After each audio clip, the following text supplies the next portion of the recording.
Bismillahirrahmanirrahim. Assalamualaikum warahmatullahi wabarakatuh. Waalaikumsalam warahmatullahi wabarakatuh. Alhamdulillahirabbil alamin. Hamdan wa syukran lillah amma ba'du. Allahumma sholli ala sayyidina Muhammad wa ala ali sayyidina Muhammad. Rabbi shrah li sadri wa yassir li amri wahlul 'uqdatam min lisani yafqahu qawli.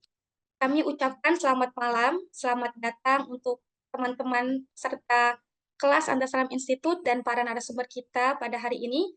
Alhamdulillahirabbil alamin, puji syukur kehadirat Allah Subhanahu wa taala yang telah melimpahkan nikmat kepada kita sehingga kita bisa berkumpul berkesempatan hadir di ruang Zoom virtual ini dalam rangka spesial Takshaw kelas Antasalam Institut bersama para narasumber kita yang sangat luar biasa. Beliau ada Dr. Ahmad Ubaid Hasbillah M.Ahum dan Bang Wajdi Azim SPSI sekaligus founder Antasalam Kak Rizky Prayogo SK SAG. Semoga kita semua senantiasa diberikan kesehatan, kesemangatan, dan keistiqomahan, serta kemudahan dalam memahami ilmu yang akan kita dapatkan pada malam hari ini.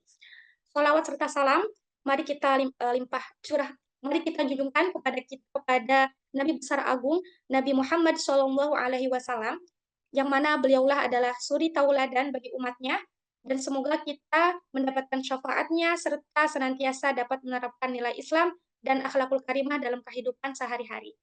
Baik teman-teman, perkenalkan saya Sulha Khadidatun Nafisah selaku moderator yang akan membantu jalannya acara pada malam hari ini dengan tema menata hati dan mengelola ekspektasi. Baik, sebelum kita memasuki acara inti, izinkan saya untuk mengawali jalannya acara dengan memberikan sebuah pengantar bahwa hidup seringkali membawa kita pada perjalanan yang penuh dengan tantangan dan perubahan. Di tengah segala dinamika kehidupan ini, menata hati dan mengelola ekspektasi menjadi dua hal yang tak kalah penting untuk dijalani. Menata hati bukan hanya tentang menerima kenyataan, tetapi juga tentang mengelola ekspektasi untuk menyelaraskan harapan kita dengan realitas. Nah, seringkali ekspektasi yang terlalu tinggi itu tidak realistis, dapat membuat kita merasa terjebak dalam kekecewaan. Nah, terkadang juga ya teman-teman, berekspektasi itu tidak memikirkan dan tidak memahami kemampuan diri kita. Nah, dari situ tuh, dari sisi lain tersebut, membuat kita menjadi slow gitu, dan semakin nggak ada kemajuan gitu karena ketika kita sudah memahami kemampuan kita, kita sudah nggak semangat lagi gitu karena sudah tahu batas ekspektasi tersebut. Nah, gimana sih caranya agar kita tuh menerima diri kita, berusaha keras untuk terus mengupgrade diri, dan gimana caranya agar ekspektasi itu jadi acuan kita untuk semangat dan yakin tanpa harus menimbulkan kekecewaan ekspektasi yang nggak sesuai. Nah, malam hari ini bersama-sama kita akan menyimak langsung penjelasan dari para narasumber yang sangat luar biasa. Langsung saja kita simak dari narasumber yang pertama. Beliau adalah seorang founder Antasalam, sekaligus beliau juga aktif di media sosial. Yang pertama adalah Kak Rizky Prayogo. Kak Rizky Prayogo SK SAG. Nah, halo Kak Rizky. Halo, Oke, gimana kabarnya Kak?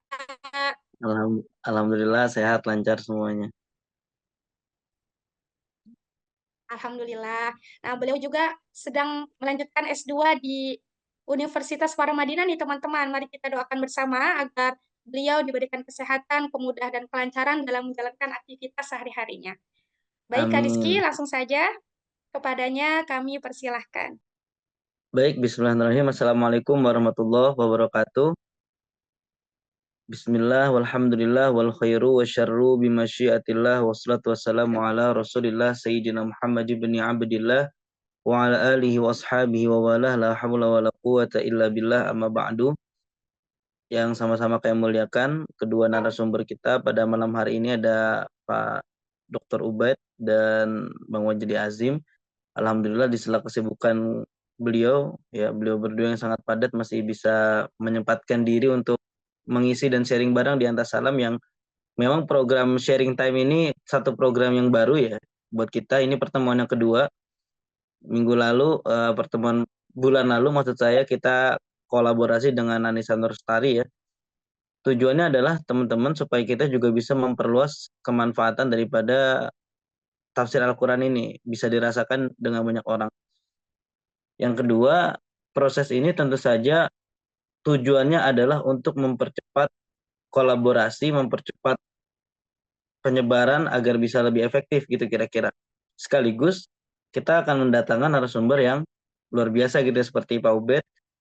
Beliau kemarin baru saja dari Maroko mendapatkan beasiswa dari LPDP untuk pendidikan non degree ya, sering bertolak ke luar kota juga untuk menyampaikan ilmu, dan dalam dunia akademi tafsir ya beliau juga salah satu penggagas ilmu living Quran ya, membahas baik dari sisi ontologi, epistemologi, dan aksiologi.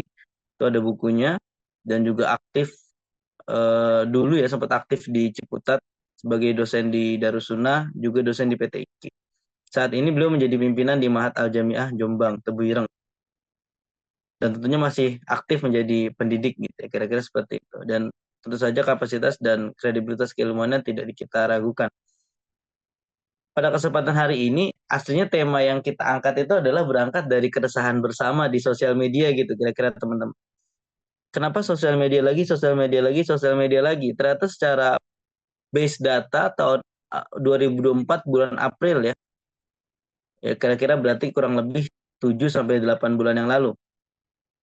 Ternyata user dari sosial media itu luar biasa besar. Gelombangnya per bulan itu, WhatsApp itu bisa sampai 3 juta pengguna per bulan. Artinya per bulan saja sudah sebegitu aktif, apalagi kalau misalkan dikalkulasikan. Dan itu tentu saja memiliki dampak yang bermacam-macam.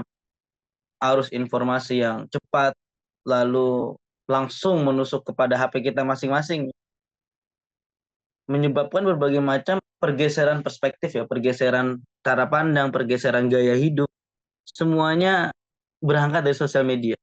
Bahkan belakangan ini kita melihat bersama ada salah satu kasus di mana TikTok merubah atau merusak beberapa rumah tangga orang gitu ya. Kayak misalkan gara-gara ada standar TikTok, seorang istri yang udah dikasih uang bulanan 7 juta merasa cowoknya nggak modal apa-apa gitu kan, karena dia ngikutin standar TikTok. Atau misalkan baru kenal apa itu patriarki dan lain sebagainya, ketika suaminya minta tolong apa dikit dibilangnya cowoknya patriarki. Nah, sebetulnya hal seperti ini berangkat dari ekspektasi dan realita yang tentu saja berbeda gitu, sehingga harapannya tidak sesuai dengan apa yang terjadi.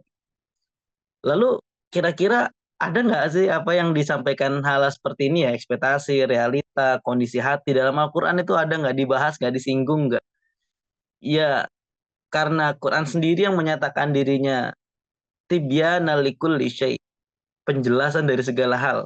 Ya pasti tidak terlepas dari itu. Jadi saking kayanya Quran, ternyata yang kita sebut dengan ekspektasi atau angan-angan, yang kadang angan-angan ini menimbulkan rasa percaya diri ya, bahan bakar percaya diri, dan juga ada rasa takut.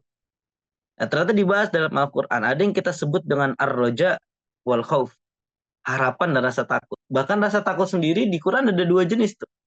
Ada khauf, ada khosyah. Dua kalimat yang sama secara terjemah tetapi memiliki denotasi makna yang berbeda. Ya, memiliki denotasi kata yang sama tetapi konotasinya berbeda. Maksudnya seperti itu.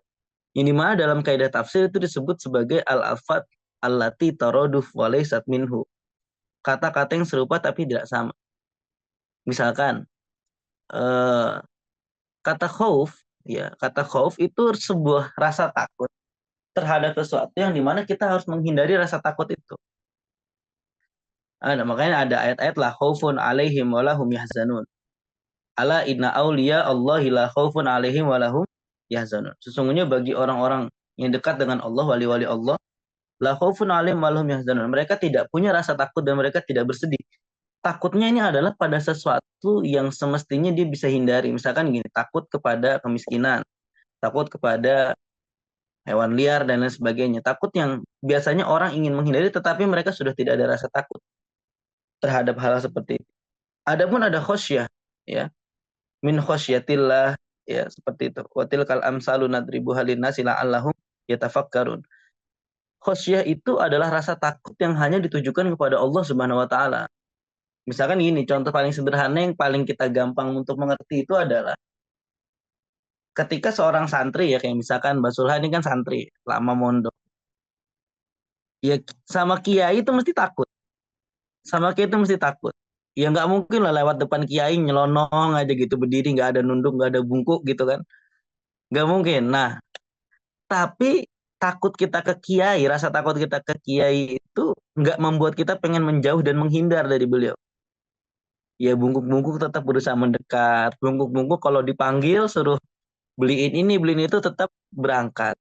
Ya kalau misalkan kita ngeliat ular, ngeliat macan gitu ya, takut kabur kan kita. Tapi kalau sama kiai nggak seperti itu. Nah, itu konsep khosyah itu memang hanya kepada Allah. Artinya kita memiliki rasa takut kepada Allah Subhanahu wa taala namun tetap berusaha berjalan untuk mendekat.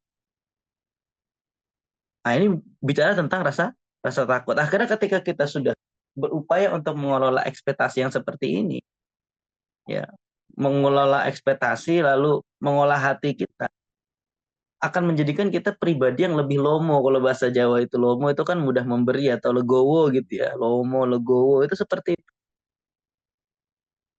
jembar hatinya gitu ya. Hatinya lapang, hatinya luas karena menyadari bahwasannya segala sesuatu nggak bisa kita paksakan gitu. Nggak bisa kita paksakan mengikuti standar yang ada. Apalagi begini, eh, kata-kata pepatah bahasa Arab itu ya, goyatun nas la tudrak. Sesuatu yang kita ingin capai dari ambang batas apa idealnya manusia itu nggak akan bisa tercapai secara maksimal. Pasti ada kurangnya terus. Oh ridhon nas goyatul la tudrak. Ya, sesuatu pengen disenangi semua manusia itu adalah sesuatu yang tidak mungkin dicapai. Pasti akan ada cacatnya terus, nggak mungkin kita akan bisa memenuhi semua ekspektasi dan realita yang dengan realita yang kita alami. Mesti ada sesuatu yang tidak pas, mesti ada sesuatu yang tidak. Maka dari itu mesti selalu kita harus selalu menyiapkan ruang kecewa dalam hati kita sehingga ketika kita mendapatkan sesuatu tidak sesuai yang kita inginkan, hati kita tidak terlalu patah dan pecah. Dalam hal apapun, persoalan belajar, persoalan mengejar cita-cita, persoalan standar hidup, persoalan kriteria pasangan, persoalan pencapaian dan achievement kita, kita selalu harus mempunyai ruang kecil, ruang sederhana dalam bangunan hati kita untuk mempersiapkan fondasi bahwasanya akan ada masa di mana semuanya tidak berjalan nggak baik-baik aja gitu.